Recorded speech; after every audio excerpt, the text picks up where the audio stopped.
Jamaica, watch this. We're excited to open here in Jamaica. This is a very important country for us and a very important market. We couldn't be more excited and proud to bring the legendary flavor of Texas to Jamaica.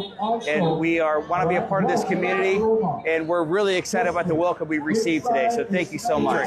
It's really just wonderful to see everyone here on such a beautiful day, hardly a cloud in the sky. It's gorgeous. And so really excited about the energy here inside and the flavor that we're going to bring to the community.